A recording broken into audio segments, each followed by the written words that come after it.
नमस्कार, स्वागत है आपका और मैं हूं आपके साथ सपना दीपक मद्देशिया। बुलेटिन का आगाज करेंगे।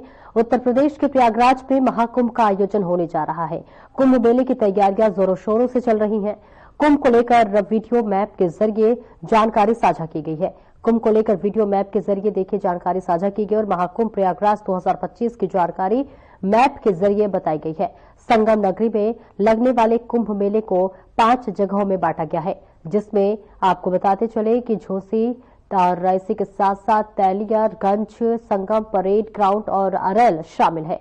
इनमें भी इन इलाकों को सेक्टरों में बांटा गया है।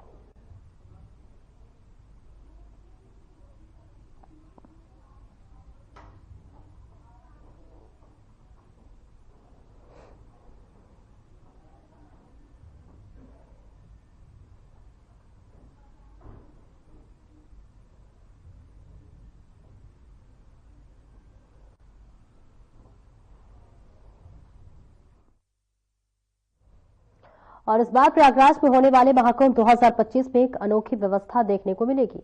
दरअसल जिसमें गंगा और यमुना पर फ्लोटिंग हाउस बनाए जाएंगे। ये फ्लोटिंग हाउस पीपीपी मॉडल पर वाराणसी की एक कंपनी के जरिए तैयार किए जा रहे हैं।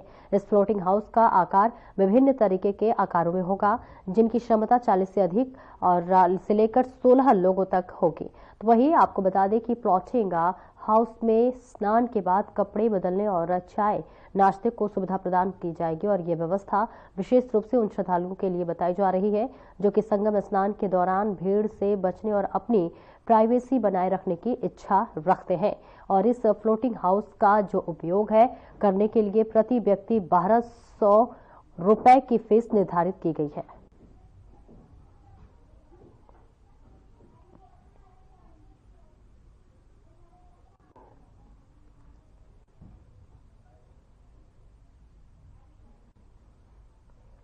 तो तस्वीरें आपको दिखा रहे हैं जहां पर महाकुंभ के लिए अब अनोखी व्यवस्था की गई है, जहां गंगा और यमुना पर नए फ्लोटिंग बनाए गए हैं। तस्वीरें आपको दिखा रहे हैं जहां पर प्रति व्यक्ति 1200 रुपए फीस निर्धारित की गई है और ऐसे में जो श्रद्धालु हैं उनके लिए विशेष सुविधा ये माना जा रहा है और विशेष पहल भी मानी जा रही। गंगा और यमुना पर बनाए गए हैं फ्लोटिंग, एक नई पहल और एक अनोखी तस्वीर भी हम आपके साथ साझा कर रहे हैं। महाकुंभ की तैयारियों को लेकर अब लगातार शासन प्रशासन सजग तौर पर काम करती हुई नजर आ रही है और इसके लिए अब देखिए एक अनोखी तस्वीर भी देखने को मिली है। अनोखी व्यवस्था यहां पर की जा रही है। यहां पर फ्लोटिंग की व्यवस्था की गई है और फ्लोटिंग के लिए आपको बताते चले कि 1200 रुपए आपको देने हैं।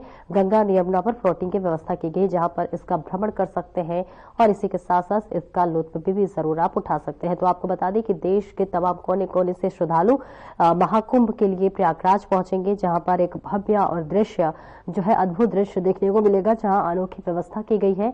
और इस अनोखी व्यवस्था के तहत आपको दिखा रहे तस्वीरें जहां पर फ्लोटिंग की व्यवस्था की गई है। महाकुंभ में ये अनोखी व्यवस्था आपको जरूर देखने को मिलेगी अगर आप प्रयागराज जा रहे हैं। और गंगा और यमुना पर बनाए रखने के लिए जो फ्लोटिंग है वो बनाया गया है और आपको बता दें चले कि इसका जो किराया है वो आपको 1200 रुपए देने होंगे, यानी कि प्रति व्यक्ति को 1200 रुपए देने होंगे और 1200 रुपए में आप इस फ्लोटिंग का आनंद ले सकते हैं।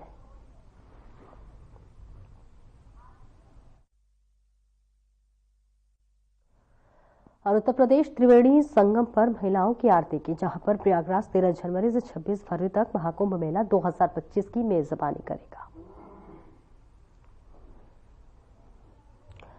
तो तस्वीरें दिखा रहे त्रिवेणी संगम पर महिलाओं ने आरती की है और जहां पर आरती के दौरान देखिए यहां पर तस्वीरें आपको दिखा रहे हैं प्रयागराज से, जहां पर त्रिवेणी संगम पर महिलाओं ने आरती की है। आरती की तस्वीरें आपको दिखा रहे हैं जहां पर तमाम जो महिला है वो आरती करती हुई नजर आ रही है। तस्वीरें आपकी टीवी स्क्रीन पर प्रयागराज से, जहां पर देखिए तमाम जो श्रद्धालु वो तो पहुंचे हुए, साथ ही साथ जो महिलाएं हैं वो आरती करती हुई नजर आ रही है। भव्य और दिव्य आरती की ये तस्वीरें आपको दिखा रहे हैं जहां संगम पर महिलाएं आरती करती हुई नजर आ रही है।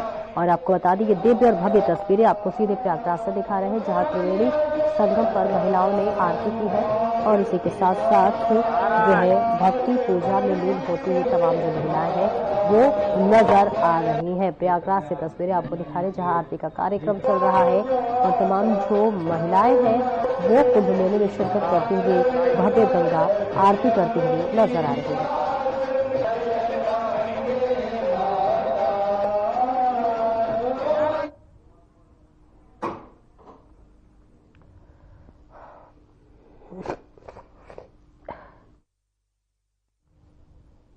और केंद्र सरकार ने नए साल पर स्टूडेंट्स को आपको बताते चले एक नई पहल की है और इस बीच तस्वीरें भी हम आपको दिखाएंगे जहां पर आपको बताते चले कि केंद्र सरकार की तरफ से ये बड़ी और अच्छी पहल की गई है, जहां केंद्र सरकार ने इस बात की मंजूरी दे दी है और अब जिसके लिए अब 1 जनवरी को इसके लॉन्च करने के रजिस्ट्रेशन भी शुरू कर दिए गए हैं और ये योजना देश भर के लिए शुरू की गई है। ऐसे में देश के हर कोने से छात्र इसका लाभ उठाने के लिए पंजीकरण कर सकते हैं और इस योजना का मुख्य उद्देश्य पूरे देश में छात्रों को रिसर्चर्स के लिए उच्च गुणवत्ता वाले शिक्षा तक पहुंच जो है उसको आसान बनाना है। वहीं इस योजना में टियर 2 और टियर 3 शहरों में रहने वाले छात्र भी आसानी से अपनी पहुंच बना सकेंगे। इस योजना को 2 चरणों में लागू किया जाएगा, जिसके लिए 6,000 करोड़ रुपए का बजट तय किया गया है।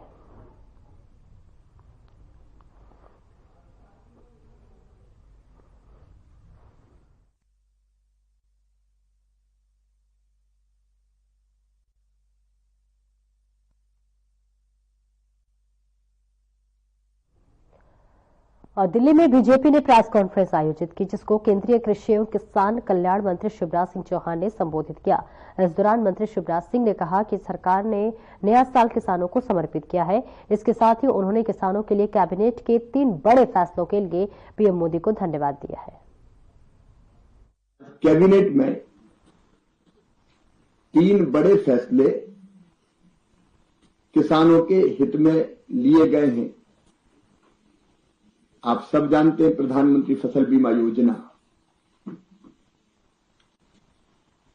प्राकृतिक आपदा से पीड़ित किसानों के लिए वरदान है। प्रधानमंत्री फसल बीमा योजना पहले भी थी जब यूपीए की सरकार थी, लेकिन वो किसानों के लिए नहीं थी। जो बैंकों से जो लोन लेते थे किसान, उस लोन का बीमा था। बैंकर्स का पैसा सुरक्षित किया गया था। लोनी किसानों के लिए वो अनिवार्य थी और नॉन लोनी किसान उसमें आते ही नहीं थे। यूपीए की जब सरकार थी तब फसल बीमा योजना की इकाई होती थी ब्लॉक या तहसील, और इसका मतलब यह है कि पूरे ब्लॉक में या पूरी तहसील में फसल खराब हो जाए तो किसान को नुकसान का क्लेम मिलेगा। अब फर्ज कीजिए 5 गांव में 10 गांव में फसल खराब हो गई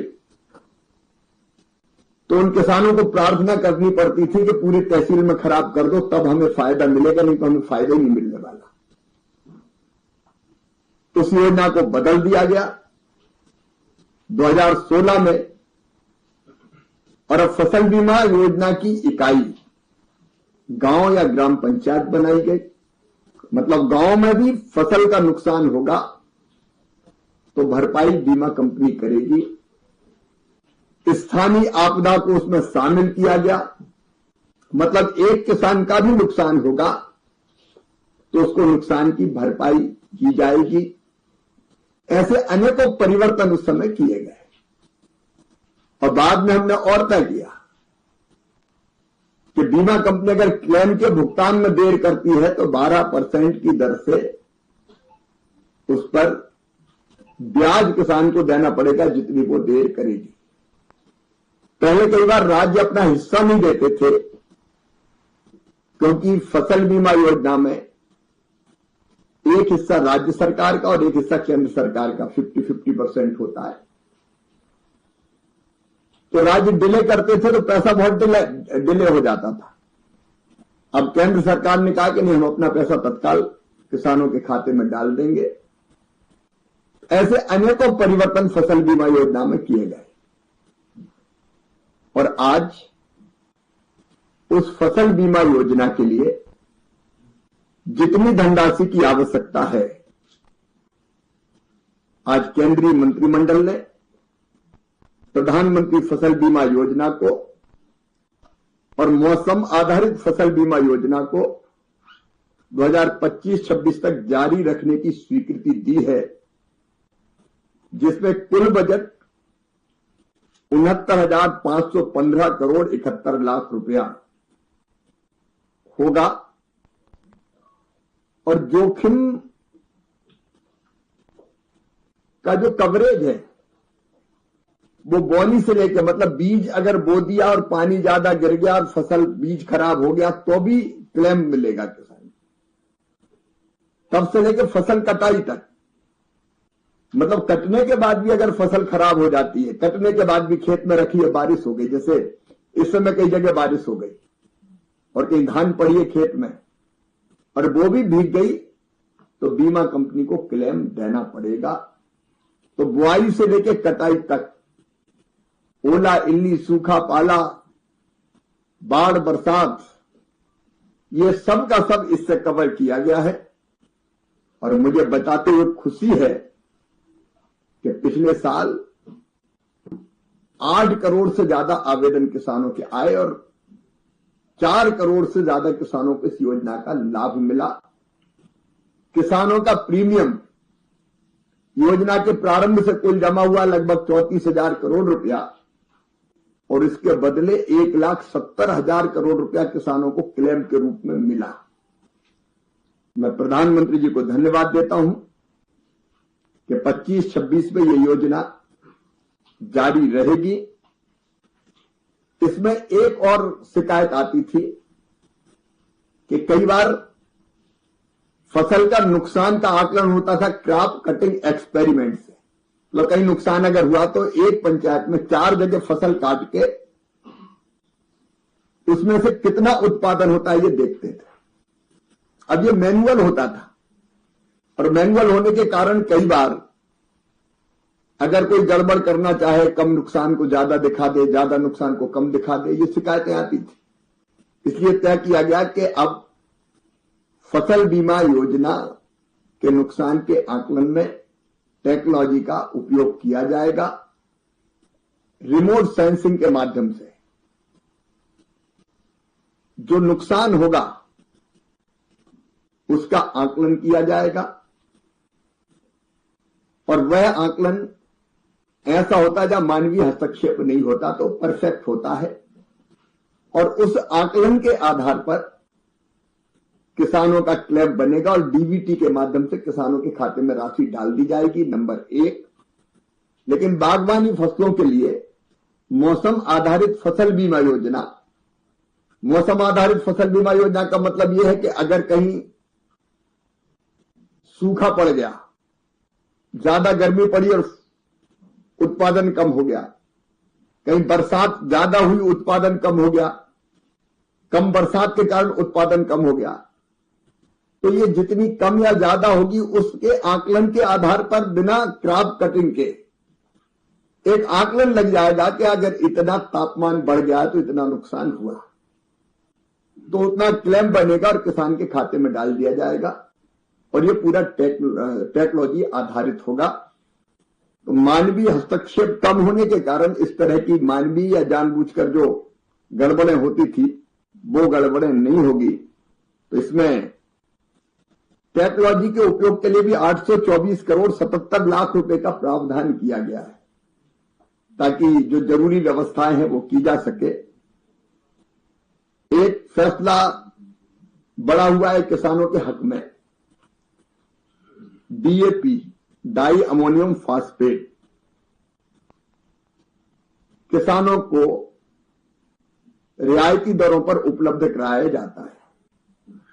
डीएपी का 50 किलो का एक बैग किसान को 1350 रुपए में दिया जाता है, जबकि इस साल उसकी वास्तविक लागत थी 2,433 रुपया,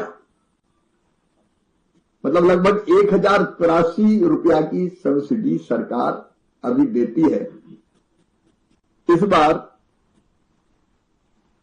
पहले से डीएपी का भंडारण कर लिया जाए, देर ना हो, समय पर किसान को डीएपी दिया जा सके। पिछले साल अंतर्राष्ट्रीय परिस्थितियों के कारण रेड सी में और बाकी जगह जैसी परिस्थिति थी तो दूसरे रूट से घूम के आना पड़ा, जहाज आने में देर लगी, खर्चा भी बढ़ा और इसलिए सरकार ने पहले से तय कर लिया है कि हम अग्रिम भंडारण डीएपी का करने के लिए व्यवस्था करेंगे, समय पर इंपोर्ट करेंगे और 3,850 करोड़ रुपया के आवश्यक बजट की भी उसके लिए व्यवस्था की है। इससे किसानों को सस्ता और समय पर डीएपी उपलब्ध हो सकेगा। इसके लिए भी प्रधानमंत्री जी को धन्यवाद। तीसरा फैसला हुआ है चावल के एक्सपोर्ट का। मैं आपके माध्यम से देश को सूचना देना चाहता हूं, इस बार भी हमारी फसल बहुत अच्छी हो रही है। एग्रीकल्चर और एलाइड सेक्टर, कृषि और संबद्ध जो क्षेत्र है उनकी विकास दर 3.5 से लेकर 4% के बीच होने वाली है। हमारे पास चावल के भी भंडार है। पिछले दिनों चावल की कीमत किसान को ठीक मिले, इसलिए मिनिमम एक्सपोर्ट प्राइस जो लगाई गई थी वो हटा दी गई। चावल के एक्सपोर्ट को अनुमति दी गई और आज भारत के सहकारिता मंत्रालय और इंडोनेशिया के व्यापार मंत्रालय के बीच गैर बासमती सफेद चावल के व्यापार पर समझौता ज्ञापन मतलब एमओयू हस्ताक्षरित हुआ है और इंडोनेशिया को भारत 1 मिलियन मीट्रिक टन गैर बासमती सफेद चावल निर्यात करेगा। निर्यात के कारण भी चावल के रेट बेहतर होंगे और किसानों को इसका लाभ मिलेगा। ये तीनों फैसले नए साल के किसान हितैषी फैसले हैं। वैसे अगर आप देखेंगे तो पूरे साल, विशेषकर मैं 6 महीने की बात करता हूं, किसानों के हित में अनेकों फैसले मोदी सरकार ने लिए हैं।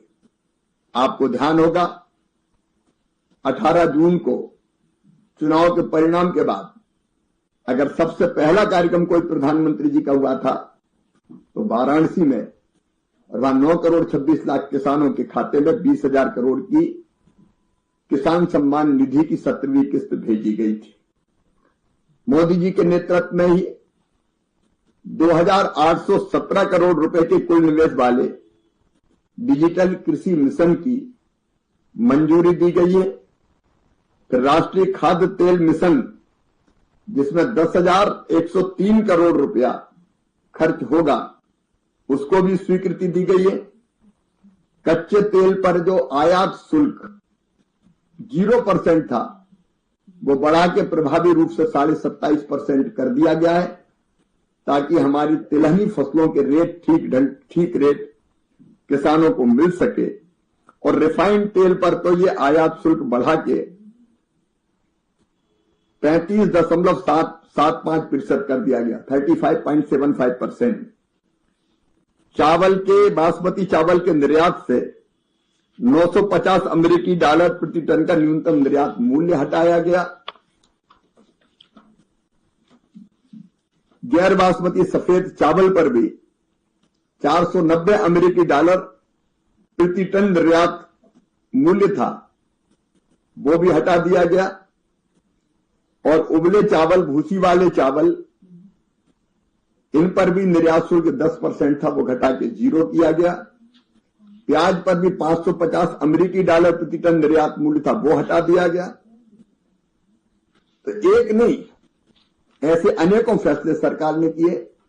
भाजपा सरकार ने 61 फसलों की 109 नई किस्में किसानों को समर्पित की, जो जलवायु अनुकूल थी। बेहतर उत्पादन किसान कर सके, इसके लिए उन्होंने ये फैसला किया था। और इन्हीं फैसलों का परिणाम है कि देश में 23-24 के लिए जो अंतिम अनुमान था खाद्यान्न उत्पादन का, वो 332.2 मिलियन टन पिछले 22-23 के मुकाबले काफी अधिक है। पहले 329.7 मिलियन टन था, उससे 2.6 मिलियन टन अधिक है। कैबिनेट ने एक पीएम आशा कार्यक्रम भी अनुमोदित किया है, जिससे अगर फसलों के कीमतों में उतार चढ़ाव हो तो अन्नदाता आय संरक्षण अभियान के अंतर्गत किसानों को ठीक दाम देने के लिए हम बाजार में हस्तक्षेप कर सके। सरकार सीधी खरीदी भी, जैसे भी सोयाबीन की चल रही है, वो सीधी खरीद भी कर रही है। और अगर राज्य चाहे तो भावांतर भुगतान के माध्यम से भी ये खरीद हो सकती है। दालों का उत्पादन बढ़ाने के लिए तुअर, उड़द, मसूर, इन पर खरीद पहले होती थी केवल 25%, वो सीमा हटा ली गई और जितना भी उत्पादन होगा सारा का सारा सरकार खरीदेगी, ये फैसला किया गया है। वैसे एक नहीं अनेकों किसान हितैषी फैसले पिछले दिनों किए गए और नए साल पर किसानों के हित में जो 3 बड़े फैसले किए गए हैं वो किसानों की आय बढ़ाने में बहुत कारगर सिद्ध होंगे।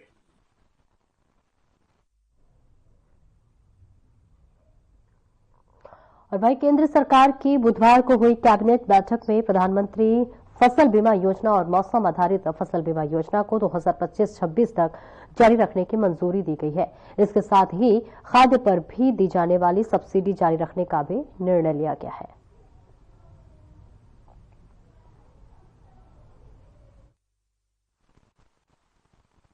एक 800 करोड़ रुपीस का फंड क्रिएट किया गया है जो कि fund for innovation and technology basically किसानों के संबंधित मामलों में टेक्नोलॉजी का उपयोग करके और स्पेशली इंश्योरेंस में, बीमा में फास्टर असेसमेंट हो। क्रॉप डैमेज अगर हुआ है, एडवर्स वेदर के कारण कोई प्रॉब्लम आई है तो उसका असेसमेंट फास्ट हो, क्लेम सेटलमेंट फास्ट हो और टेक्नोलॉजिकल ट्रूथ से डिस्प्यूट्स में कमी आए।